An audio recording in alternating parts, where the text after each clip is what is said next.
I am jealous of my sister, and I am starting to resent her for it. I have been contemplating to write about this for quite some time because I simply feel stupid for even feeling that way.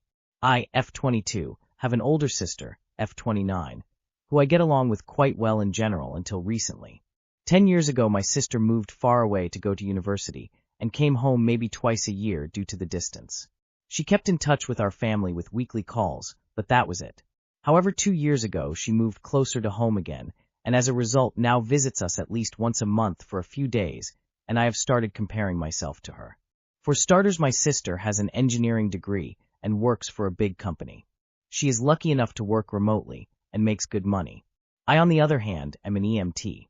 While the salary is nice, the job is draining emotionally and physically in a way I never imagined.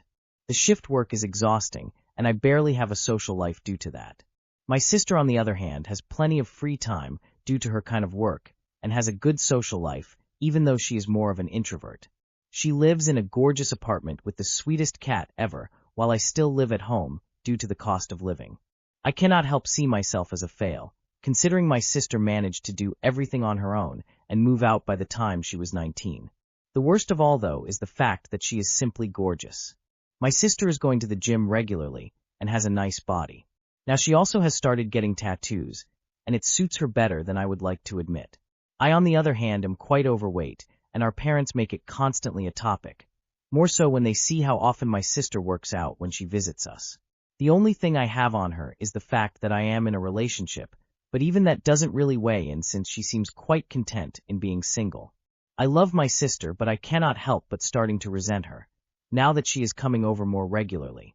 I wish I could stop comparing myself to her, but every time I look at her, I see everything that I am not. Has anyone ever been going through this? How can I work on this? I don't want my jealousy to ruin my relationship with my sister. Therapy will help with your feelings of resentment against her. Is there anything stopping you from also going to the gym? Sounds like that would help make you feel better about yourself and your body. Sister, the only people you are competing with is you. You are doing a great job. My husband is too close with his assistant, and I feel he simply got bored of me. We married very young. My husband is a facility manager. This means he is in charge of the whole complex when production takes place, production itself, logistics, quality, safety, and so on. And he never wants to do anything around the house because it's below him. He never said it, but it's clear. I understand that there are like 300 people there. But each of these departments and other that I didn't mention have their own leaders who report then to the 4 people who are working directly for him. So it is not like he does all the job. I know he is a dedicated man that worked very hard to get there, and I do appreciate and support him, but I need help at home too. We got married young. I was 19 and he was 21. Now we are both mid-40s and have 3 kids. 2 teenagers, boy and girl, and a 3-year-old daughter. We had heavy snow. Our son cleaned it. When I cook, my daughter helps. We have a big yard, plenty of stuff to do. He never does anything. Only if he is in the mood and he likes the activity, which happens rarely. I was honest and said I know he works hard, but I also know how much help he has, and also how much he overworks those people. The pressure he puts on them. I know from a trusted source that his personal assistant covers for him when he leaves during working hours to the gym. Also, this is a small town. It has this huge facility, but the town is small. During lunch break, people usually use that hour to go home for the lunch. He doesn't. He eats with his assistant, who is not a college girl, but not too far from that, in her late 20s. One of my good friends used to work there too, and she resigned. Also became distant with me. After a while she told me she left because he said they have no budget for salary increase, but he increased it by 20% for that woman. It seems she had some drinks on a night out and bragged. I suggested couple counseling, but it's not only about the relationship. It's the whole family dynamic that suffers. I don't want to throw this marriage away. I am in my mid-40 and been with him since I was 17. I fear he is just bored with me after all these years, and the reason he is so mean at work is because he is bitter that he missed out on life. I was the one who wanted to get married that young, but I didn't force him. I didn't even got pregnant to trap him. Never blame yourself for the faults of your partner. Why would you want to stay married to that? You mentioned what he does and does not contribute, but didn't mention your contributions. Is he the sole provider? Megan's story. Growing up in my neighborhood at the time. Kids from all age groups still gathered in the yards to play, fight, learn, and grow. There were many of us that were roughly the same age plus/a few years. There were mostly boys in our little neighborhood group, but there were a handful of girls in the neighborhood that would also come talk us into playing house and having tea parties.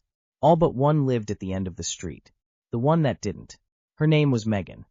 Megan was a 5-year-old girl with fiery red hair, liked to play hard, and also really enjoyed torturing me and sabotaging whatever activity I was participating in. Megan would always make it a point to steal my baseball, glove, and bat, depositing them directly into the storm drains. Megan wasn't just a neighborhood friend, rival, or bully. We also had the same babysitter. She had plenty of practice learning where my buttons were and how she could push them. She had an older sister named Julie. I vividly remember watching Julie climb out of a window, reach for Megan, and take her with her to freedom. Julie would make her way with Megan to my house and talk to my mother being the ultra mom, always making sure they had something to eat. This would continue for months. As a kid, nothing seemed weird about them.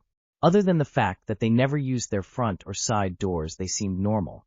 Until one day my mom asks Julie, "Why are you climbing out of that window?" "What wrong with the doors?" my mother asked. "The door has a deadbolt that uses a key for both sides. There's no way for us to get out, and I'm not staying in that house all day," Julie explained. It was the morning of December 16th, 1998, just 9 days before Christmas.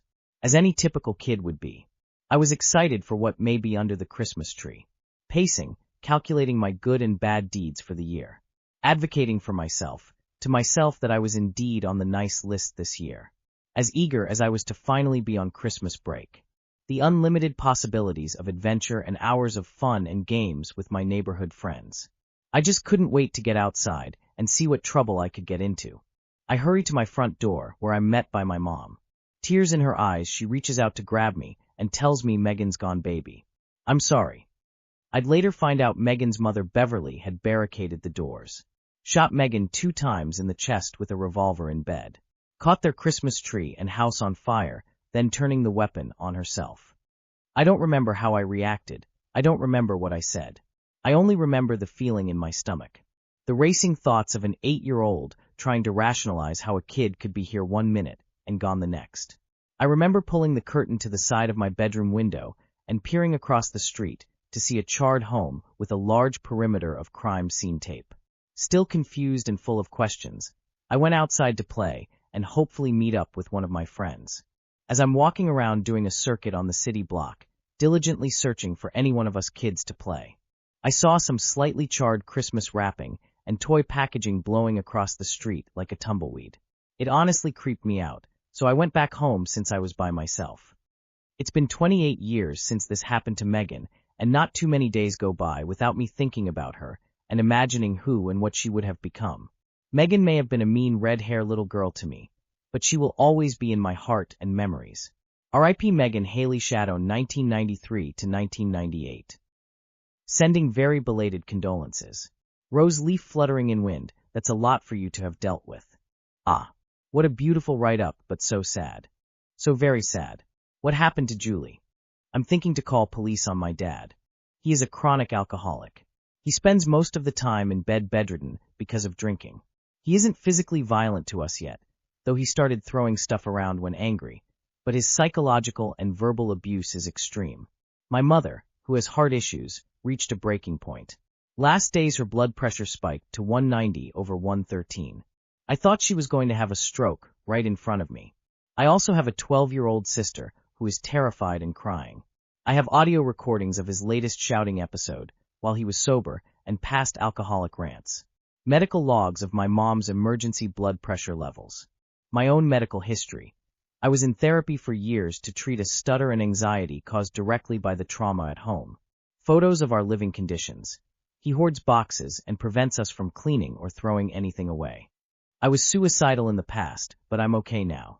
He once grounded me for months, not allowing me to leave the house when I was 14. My mom tried to divorce, but she always stopped because she is afraid. I don't know what to do. In August I'm going to university in Finland, but if I don't do anything I'm afraid my mom will die, and I'm also afraid for my sister's mental health. What should I do? Email the police? The Children Help Center? I'd prefer to email them instead of calling. Please, I need your ideas. Anything helps. Call Child Protective Services, not the police.